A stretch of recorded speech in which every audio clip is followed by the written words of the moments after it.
if we start to impact globally from here, they will pay more attention about having journalists and information, fresh information about what is happening here in the south bottom of the world.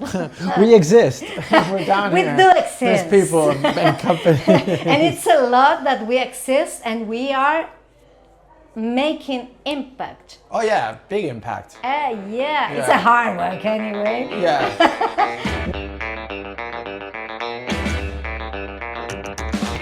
Welcome to Beyond the Beat, a podcast by Chain Story, the agency to elevate your status in crypto. I'm your host, Pedro, and every week I'll be talking to the people in crypto media. We'll be telling their stories, their failures, their lessons, and whatever tips or tricks they've got up their sleeves.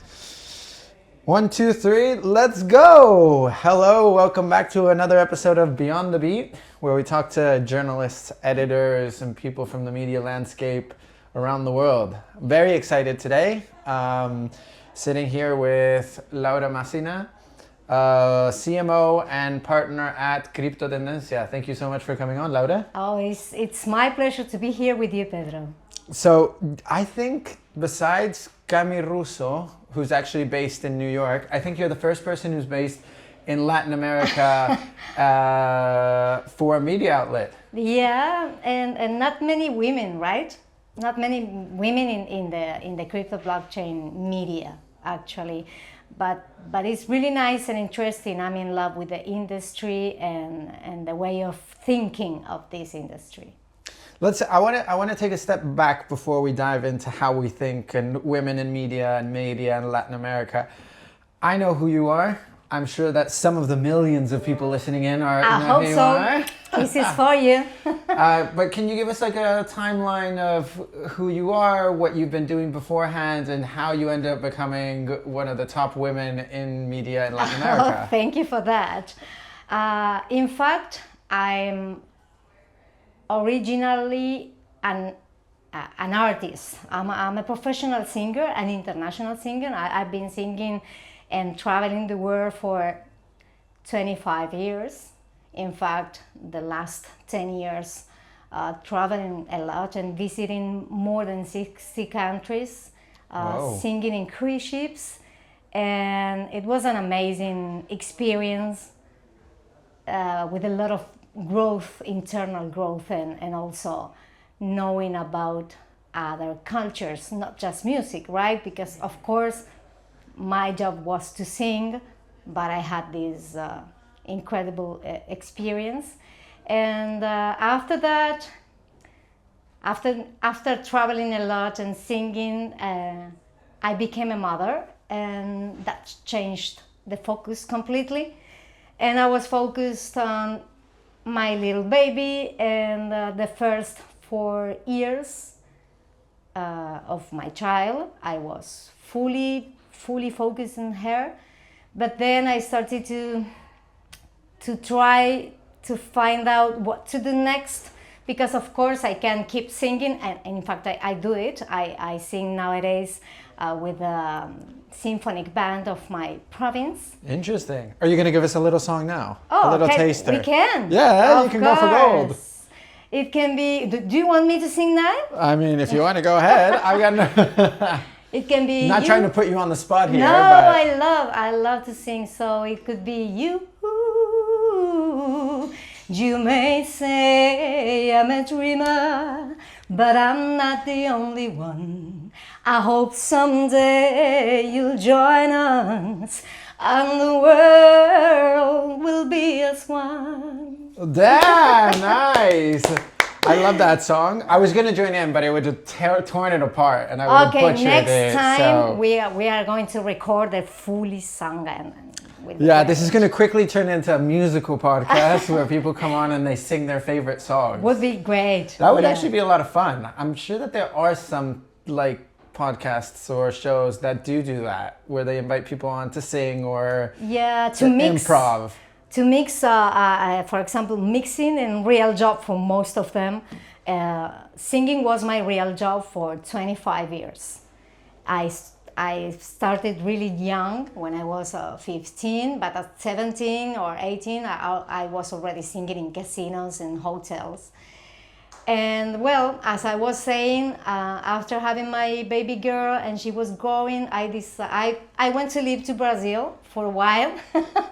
And I've learned very good Portuguese. I've already spoke Italian and English because of traveling and that kind of things. And I went to my original town. I went back home with my parents and brother and sister. I live nowadays in a farm, in an amazing natural place, very peaceful. So after being traveling the world on stages and all the bright and shining things, I became very simple and looking for a new job. I started to do my first steps really slowly in Criptotendencias and the crypto blockchain industry. So how long did it take you to go from jumping off the cruise ship and sort of hanging the, not entirely the hat, but just like from that being your career, to going full time into crypto media, crypto journalism?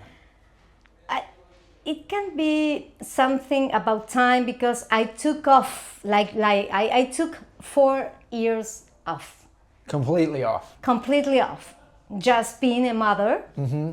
And I'm not regretted because I think that's the real job of human beings. Taking care of little kids that they need a guide to be good human beings for the world. So it was a full-time job of being a mother, full-time job, and it's still.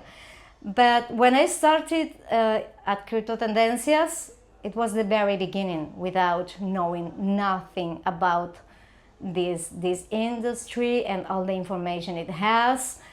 But I'm so passionate. I think that the good point in my case is that if I take something seriously, I will put all my heart and mind in whatever it is. So, like 3 months after being involved at Criptotendencias, I started to write articles and then to handle the emails, marketing, and being this and that, and, and so you were wearing every hat possible then. Yeah, as I said before, I think that if I'm passionate, it will work. So it was like 4 years more or less till now, and I could reach my current position at Criptotendencias and the industry. And I became involved at Crecimiento as an ambassador at my region, in my region. And here I am with Pedro. Singing away. Singing away. So, and I'm sure that like this is a lot of the podcasts, most of the podcasts, as you can hear, obviously is in English. So a lot of people are probably unaware of Criptotendencias. They probably don't know that there's somebody trying to siphon off your name and going with Criptotendencia. Yeah. What would you say is like, why should somebody read Criptotendencias? I don't think I've asked somebody that's been on the show why they should read their outlet. If you're interested in knowing about the crypto blockchain industry and you are in Latin America or Spain, of course a lot of people speaks English, but most of them don't. So it's a good way to start to being informed and to learn. We have knowledge basement articles, and you can just write on like what is Bitcoin, and then there is a complete article explaining, and I'm kind of in charge of trying to explain in a very simple communication, just to make people understand. So if you want to, of course, people who is already knowledge about it can also have incredible information. But not just news, you can also learn through Criptotendencias knowledge basement articles. How many people work there? Not many. Yeah, I was going to say, I can imagine it being a small team. We are a small team, and we also have people who help us or like guest posts. Okay. But the core team, we are just 3. And the focus is the focus worldwide of the things that you're covering? Or is there a specific, because you said Latin America and Spain. Mostly news and projects in Latin America, but worldwide. Yes, we try to cover the spot, you know, the things that are really happening in the world. And it's a way to have an idea of what's happening in the industry. But if you are in Latin America, you will be more informed about what is happening here around us. Do you think that, like, what besides from Argentina, obviously, and being in Crecimiento and like this whole sort of crypto, like quote unquote Silicon Valley that they want to build, and for this to be like the new place to be for crypto, are there any other countries that you find are really like booming or that are starting to boom or anything? Like, I come from Chile, and the Chilean crypto community is small. It's mainly populated by exchanges. There's a few specific projects, but nothing that I find like particularly interesting. As I know, in Latin America, Colombia, Brazil, and Argentina are really growing in the adoption and the movement of crypto. I think that those are the 3 most growing countries in Latin America. What do you think goes into becoming one of the countries that leads the way for growth or for adoption? Repeat the question again. So, like, we have Colombia, we have Brazil, we have Argentina. Yeah. What would you say are like the components or the ingredients that make those countries? I just wanted to be sure before answering that. Okay. I got the question, but then I thought, it's really asking me this. Well, I think that the most important component that we have in Argentina, for example, for being a crypto hub, is our crisis. Our crisis is something that push people to try to find solutions. Yeah.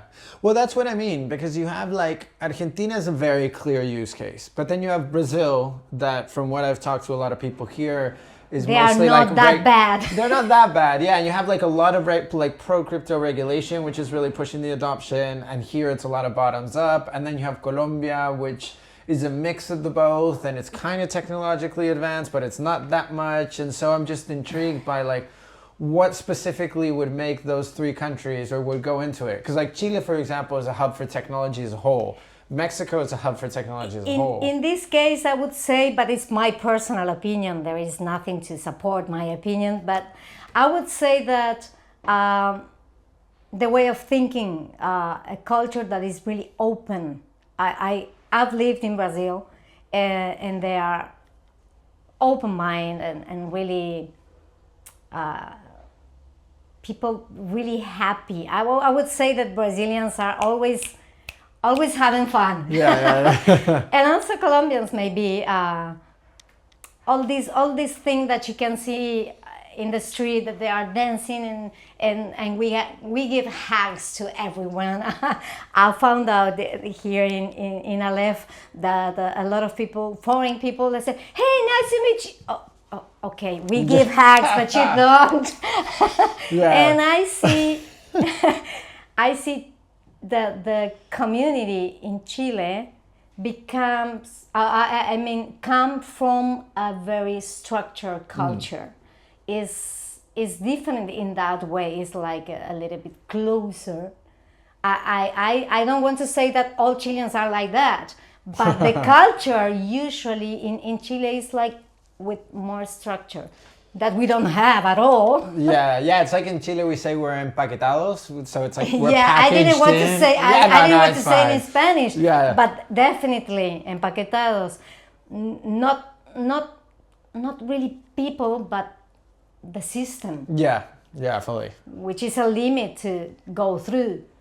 And maybe it's because of that. We can go around Latin America saying, hey, come on, come to enjoy and find out what is crypto and blockchain. What about like I've always been intrigued by like the place of Central America and all of this, because you have you have El Salvador, Yes. which is like Bitcoin country, Yeah. or was the first Bitcoin country, but it usually gets very underrepresented or doesn't get named very often. Like Argentina gets named much more, probably because we live in like Chile, Argentina. Yeah, we are so it's closer, like a lot more closer. and we know more about this here because we live here. Is something about where we live and where we impact and what we know, because we know a lot of people from our area.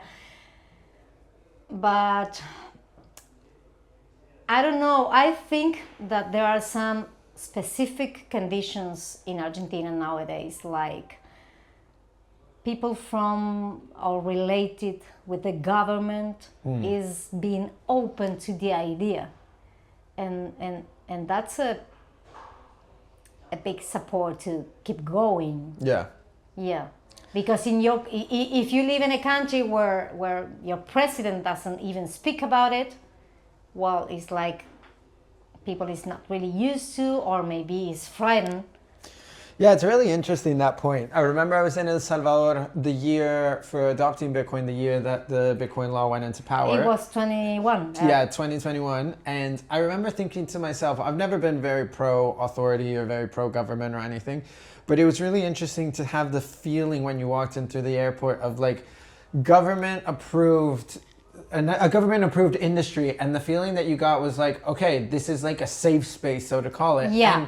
And it really opened my eyes to how different it is when you have governments or when you have people in authority, like in places of authority, that are allowing of things to proliferate and prosper and foster and build. And it just completely shifted. I'm not saying that I'm any more like pro-government than I was before, or anti-government than I was before. I just found it interesting that it really helped sort of shape the different way that I approached like regulation as something that can just like really push the industry up and forward. Yeah, I was speaking with someone who lives in El Salvador these few days, and he told me that living there is not like we imagine. It's a Bitcoin place, but it's not really in the streets, or everyone is using it. So maybe it's a great idea, but it is still difficult to implement in a country. And anyway, I think it's really positive because it's breaking it all, breaking the systems, and trying to move forward, being alone. I mean, El Salvador is completely alone in this area, and it's knowing in the way of trying to do, and also showing the rest of the countries and governments that there is something possible. And I think it's a great idea. I mean, we are in 2024 and it's still Bitcoin there in El Salvador.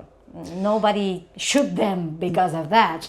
Yeah, and it's interesting because they've also got like a very strong stance in the sense that they're like mostly only Bitcoin, and then they've got like a few tether companies that work there, but everything like crypto just in general isn't very like allowed or state sanctioned. Like I was talking to the guys from Protocol Labs here who do a lot of work with regulators around the world, and they're like, yeah, we went there to talk about like building a pop-up city or a special economic zone. And it's not really regulated. They're not allowed. Yeah, and they're like, nah, we're not interested in you guys. This is something that it should be Bitcoin. the mecca, you know. It should be the really place in the world to to do crypto things and projects. That is not. Yeah, they just went down the Bitcoin only route, which is an interesting route. I have a lot of thoughts on that, but not to dive too far into it. But I felt it was an interesting, like, sort of.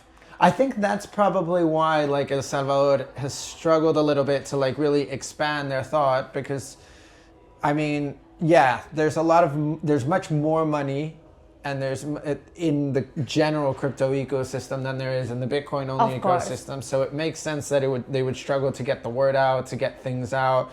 I do think that like Bitcoin maxis that do operate there, like, they probably have a little bit of animosity with crypto around the world. But we should think also that El Salvador has to deal with a lot of things apart from Bitcoin. Oh yeah, no doubt. Yeah. So maybe they are focused on trying to solve fires, you know. Yeah, or criminality, or yeah. poverty. So they are trying to handle everything there. But talking about this, I think that Argentina is gonna make it. What do you mean by make it? I mean that we are in a moment where government and crypto ecosystem is more or less aligned, and people is really interested in the fact that we are a crypto hub and we are this open mind community. Even though as an ambassador in my region, I organized meetups and things to make people understand, and we have a how do you say it in English? Desafío. It's a challenge. It's a challenge to make people understand. But even though Argentina is big in adoption, so that's why companies around the world, crypto companies, are interested in this place. So if you put this in the same package, big crypto projects are interesting. Argentinians are pushing to do that, and the government more or less is not really supporting but aligned. And maybe we have an ideal place to make the industry impact and also help our country to grow. I want to take a turn now to what you were saying in the beginning, which is the idea of women in just like crypto and especially like the media industry. So as far as I know, you've got Laura, Shin, Laura, and then you've got Camille Russo, who are like some of the biggest like people or women in crypto media. And then you have a sort of falling off of, there's a lot of women reporters, or there's a few women reporters, women journalists, that sort of stuff. How do you view it as a woman in like the media landscape? Like, do you think that how can we both bring more women on board to be working in reporting, investigations, research, that sort of side of things? And then also, is there anywhere that you're looking that we're doing things right in that sense? In my opinion, it's nothing to do with the gender. Okay. Nothing to do with the gender. I think that women are welcome in any industry, but you have by yourself, it doesn't matter if you're a man or a woman, to do your best to impact. It's not nothing with the gender. And I hope many women are interested in doing their trip in this industry. It would be nice, and it would be more equal, you know, not just men involved. But the truth is that there are a lot of women involved, maybe not in media, but a lot of women involved in the crypto industry here. But in my opinion, it's nothing to do with the gender. Okay, so you brought it up in the beginning just to stir the spot a little bit before we got started. That's fair enough. And then, so going then back into sort of the media landscape, what are the things, because like we work in a very like English-driven industry where everything is very U.S. focused, and then to a smaller degree you have Europe, and then everybody talks about Latin America as the up-and-coming region, but nobody actually covers it except for you guys. Then you have Criptotendencias, Diario Bitcoin, and then like some independent podcasters and Yes. things like that. It's a hard work. Yeah, I was going to say, how do you survive? It's a really hard work. It's a hard work, but again, is something that it's a passion. Yeah. It's a passion. If But- you don't lose it, you keep working hard. But what do you think that we should be doing, for example, like I work for The Defiant, which is a New York-based company. We Yeah. only do content in English. What can we be doing, like the Defiants, the Blockworks, the Coindesks of the world, to be sort of shining more light on Latin America? I'm just thinking as like the broader media. Because that's something that frustrates me a lot, because there is a lot of stuff that's going on. There is a lot of stuff that's Right. happening. But I it's like think that backyard. those media outlets should have someone representing in this area, and of course creating content in Spanish. Do you think it should be native content in Spanish, or does a translation do the job? Well, I think that it has to be translated, of course, the original content translated, but by a person who really understands their culture, you know? Someone from here. What I'm doing, mostly the content that we use in Criptotendencias is English content. I Okay. mean, even news, and we translate, but also put in our own vision or way of saying. Because I can translate and that's it. It's translated, upload and that's it. But we have to improve that content with our knowledge about what is happening in our place. Right. So do you see like a future where international media outlets are going to have Latin American correspondents for an industry like crypto that's 100% digital and remote? I hope so. Do you see it happening anywhere though? Like, I don't think I've ever seen that, because you have so there's a tendency that I've been increasingly looking towards, which is having like Bitcoin only reporters. So there's certain media outlets that are starting to have like specific reporters, obviously if the team is large enough. And I see Asia Pacific having their like own specific vertical and reporters living there. But I don't think I've seen anything, and I've got friends who are working in like Colombia, like shout out to Matt, who's working at Decrypt, who works in Colombia, but he mostly covers things that are happening like in the US or in Europe or anything like that. And Latin America is always like, is that because The bottom yeah, of it's the we're world. the bottom barrel. Yeah. We're like, Bottom doesn't matter. It's the bottom. yeah, it feels like since we're in like maybe the backyard of the US, that we're just like, when they make it out, or if they make it out, then we'll start covering them. Maybe if we really grow in the industry. You are talking about crypto industry, right? Yeah, or yeah. just media? Yeah. I mean, that's actually, I guess, a segue into my next question. But sorry, go ahead. No. I was saying that if we start to impact globally from here, they will pay more attention about having journalists and information, fresh information about what is happening here in the south, the bottom of the world. We exist. We're down We here. do exist. There's people and companies. And it's a lot that we exist and we are making impact. Oh yeah, big impact. Yeah, it's Yeah. a hard work anyway. Yeah. But we can. What do you think of like of Latin American specific media outlets? So you work at one. Yeah. And then you have, and I'm sure that you know of more than me, but like you have Criptotendencias, the one that I was naming before. Yeah. Do you think that there is like a sustainable business model for media companies that are from Latin America? Or, because, I mean, your face says it all. The silence is deafening. No comments. It's hard because it's hard because we need support Yeah. from companies, huge companies. And while you are not big enough, it's hard to having that support.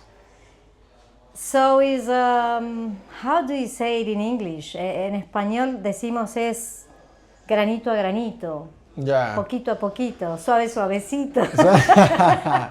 So like baby steps, Yeah. or not even baby steps. Yeah, it's difficult, but still, I think it's something that we push and try to not to die. I mean, we have to grow. We have to grow to help industry, but at the end, we try to help people. Do you think? Not the industry itself. I mean, we all are trying to help people to know about the tools that they have in this industry if they want to invest or just save and escape from inflation and knowing about some technology that is really transparent. So se dice así, transparente? Yeah. Yeah. So I think that it's very important to be here informing and letting people know about what exists. I mean, this exists and they have to know about this. Do you yeah, no, I completely agree. So I'm guessing that Criptotendencias is like a pro crypto media outlet. Yeah. Yeah. So then where do you stand on the sort of debate that media should be neutral on the industry that it's reporting on? Should be Neutral? neutral. So like shouldn't be biased one way or the other? I mean, I personally, like at the Defiant, we are clearly pro industry. And that's, but then at the same time, there's a part of me that's like, we still try to be neutral. We still try to sort of not like give in and be too cheerleader-y or anything like that. And I think it's a fine line sometimes. We try to be neutral too, just to inform, and then you read the article. I can just inform what is happening in the industry and in the government and how is the situation here and why it can be helpful for people, but the readers has to make their own ¿cómo se diría? Mind? Make up their mind? Make their own mind, but we don't try to focus on our idea. It has to be neutral if that was the question. Yeah. No, yeah, that was. And then I guess tagging on the back of that, do you think that the reader understands what they're reading? I know that's a weird question and that's like a tough one to answer, but like something that I think about a lot is that like media literacy or just literacy in general has been just like plummeting down over the years. Well, that's what I was talking about when I said that we try in the knowledge basement articles that we really try to explain in a way that people understand what they are reading. Because if we are too technical, they won't understand. They will not understand easily. Yeah. So I tried to make examples. Because if you have a wallet, a crypto wallet, more or less is like having a home banking in your cell phone. It doesn't matter if you are having transactions of digital pesos or crypto. Just to make them understand that it's not that difficult to get involved and try to do something at the beginning. So trying to make examples that how blockchain works, in simple words, not technical. Yeah. Do you this is something that I've been increasingly thinking about, and it's like the idea of like independent journalists. Because you have the like there's a concern about sustainability issues, like a business model. Then you have concerns about how many people actually read articles and like the appearance of social media and the popularity of social media. and then you have like YouTube and all that sort of stuff. And then you have like this weird section that's like content creators that are like the citizen by themselves. by themselves, and they have like citizen journalists and that sort of stuff. Where do they plug into the sort of media landscape? Because they're part of the media now, whether we like it or not. You know, content creators are here, right? And they're growing by the day. Like, in fact, this push us to create more audiovisual content, and we have nowadays a TikTok account. You know, is do you go on and sing on the TikTok account? I can. I'm making some videos, short videos with how do you say, with the news very concentrated, to make people who doesn't know about the industry know, oh, really, like in a minute or maybe less.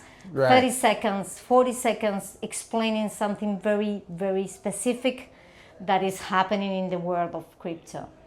Is it possible to learn something in like 40 seconds, 50 Yeah, seconds? sure. You think so? I can do that. But can you retain it, or does it like? Because I don't know. There's a part of me that says yes, but then there's a part of me that's like, that's just so superficial, and you're learning something 40 seconds, and then the next thing 40 seconds that can be completely different, and then the next thing, and then it's like, so what did you actually learn or retain or are going to use or anything like that? I wonder if it's like it feels like a more superficial, I know a little bit about this. But maybe is a way of catching the attention and making them go to the site, you know, to the full news article, and then if it catches your attention, you say, oh, what is she talking about? I'm going to read about it. And then if you're really interested, you read the whole article, and then you will understand what is she talking about. But it's like fishing. Fishing for attention. Fishing for attention, yeah. I can give an idea, and then usually come to Criptotendencias and read the whole article. Do you think that reading articles on websites like Criptotendencias, like the Defiant, like Blockworks, it's always going to have a space? Do you think that space is growing, or do you think that space is shrinking, or it's going to maintain the exact We are size? trying to discover that. Okay. We are trying to discover if people really make the space in their lives to read. Yeah. Which, from what I get from most of my friends and the people I talk to, they like want to make the space, but they don't know how or when to make the space. Yeah, it's like they want to make the space, but they prefer a video explaining, and that's it. Yeah. So we are trying to discover what we have to do next to make people pay attention and read. I have a lot of people that I know in the street, and then they say, oh, you work in crypto? What the hell is Bitcoin? Oh, I'll share with you an article, and it's just 3 minutes. Yeah. You just take 3 minutes and you will understand the structure of that industry.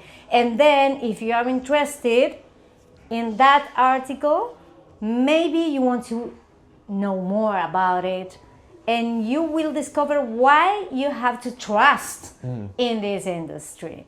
So people is kind of interested, I mean general, right? Not in the ecosystem, but people is interested because they are knowing that is a lot of people investing in Bitcoin, for example, and they say, oh, come on, there is a chance there, and I don't have any idea. I just at least read what is that about.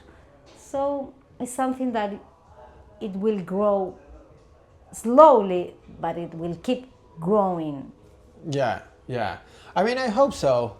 I don't know. It's something that I think about a lot, being like because I'm mostly a written journalist. Like I write articles. Me too, but I'm becoming a video. Yeah, girl. I mean, we're on video now as well, and this is like a different type of journalism, I feel. Yeah. And it definitely feels like this is the way that the world is moving, and I feel like this space is growing so much more. And I don't think it's because attention is the same, you know, it's limited. So instead of like growing, it's like either you drain from here, you drain from there, but it's all part of the same 24-hour cycle that somebody has. I think that media and marketing, not crypto industry, media and marketing, we are trying to discover which is the best way to catch the attention of people, because it's really hard to get concentrated nowadays. If you can make a prediction or a couple predictions for the next 3 to 5 years, what do you think is going to be the way to capture people's interest or to keep people connected and to keep people watching or reading content? I think that the proper way would be connecting with their emotions. Okay. If you can connect with emotion and they can feel represented, it will be a place to feel good or comprendido. Yeah. Yeah, how to say that? Understood? Understood. Yeah. If you find a place, a video or whatever that is representing you somehow, then you will pay attention. Yeah. Yeah. Because I think that because nowadays people is so disconnected. I mean, we are really connected with the cell phone and the applications, but not really connected between us. Yeah, it's funny that you say that, because that's exactly what I was thinking about when you were saying how to connect with emotions, because people are so disconnected with their emotions. To be able to reconnect. But connected to the cell phone. Yeah. So but maybe it's a way to connect with themselves. I mean, I feel like you're being very utopic and optimistic about like I'm this an little... optimistic person, Yeah, no, definitely. I am as well, but even that seems like a bit of a stretch, which I appreciate. But I definitely think that like connecting with emotions is the way to go, which is even harder to do in media, where we try to be, or we pretend to be like super neutral, super unbiased, like independent. Not emotions Yeah, at all. no emotions at all. You can't write too much about it, or you can't like put in your feeling or what you live through or your experience when you're writing some news. But yeah, if you want to properly connect with the reader and get them to come back, maybe that is the way to do it. You know, get the journalist to add something or add a few things there that's like, this is what I felt when I was doing this, or talking to this person, or living through this pop-up city, or, you know, I felt really angry when I was listening to interviewing that regulator, whatever. But it has to be connected with your emotions to pay attention, because everything is too cold nowadays. That maybe is a way to catch their attentions. And I don't know. I'm optimistic. Remember that I when I had to sing, I choose Imagine. Yeah. John Lennon felt very happy wherever he is. Yeah, but with this idea of no countries, we are all fellows. And on that note, I usually end these conversations with the same two questions, and I think it's very conducive, or it goes aligned with what we've been talking about a lot, which is reading. You go to Al Hueso, no? No. Actually, I don't go al hueso. For those that are listening, al hueso means to the bone, which is like super straightforward question, which is actually something that I've been thinking more about how to add in. But it's actually just like a more broader question about reading. So I love to read, and I'm always intrigued by what other people in like the area of the industry that I'm working in are reading. So what are you reading right now? Book. I always look for books. What book are you reading? You will laugh, but it can sound stupid. Okay. But El Principito with my child. Ah, nice. It's not stupid at all. That's an iconic book. Yeah. So you're reading that at the go ahead. Personal reading. Yeah. But the truth is that I'm like with a lot of time to read. Nothing else but something really interesting to write on in the industry. I'm a single mom, you know. I'm a single mom. I'm the teacher. I live in a farm. I take care of my child. I would love to have more time to read. Yeah. Yeah, no, More or no. less like that. And if I have to read, I will read something that is nutriendo, what is Like nurturing. nurturing my job nowadays. And if you have, and then the second question is also, if you have, do you have a book that you usually recommend? It can be crypto related or it doesn't have to be crypto related. But if somebody is like, yeah, they might, they've been reading or something, or you're, you know, when you're having a conversation with somebody and like that conversation triggers a book that you've read and you think to yourself, oh, maybe they'll like this book. Is there ever a book that you sort of always recommend or that you've really loved over the years and that you keep on coming back to? No, the truth is that I don't really read a lot of books. Okay. But concentrated information about something specifically. For example, everything about emotions and coaching and how to growth, Personally, inside, yeah. personally. So it's not that I read books, I just go for the information that I'm looking for to grow personally. I'm really focused on that. So maybe I cannot say, oh, go to read this, because I'm trying, when I have the time, I'm trying to read something that personally I really need to read. Right.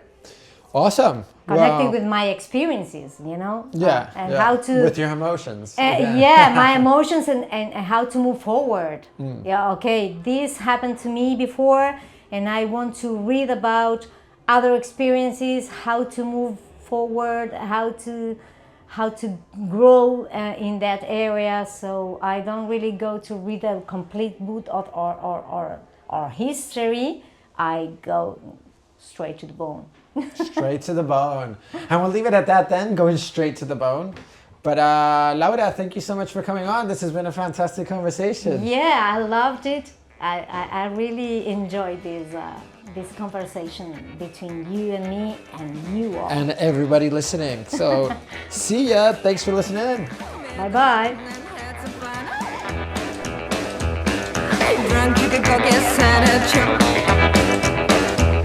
You're a nice girl, don't you?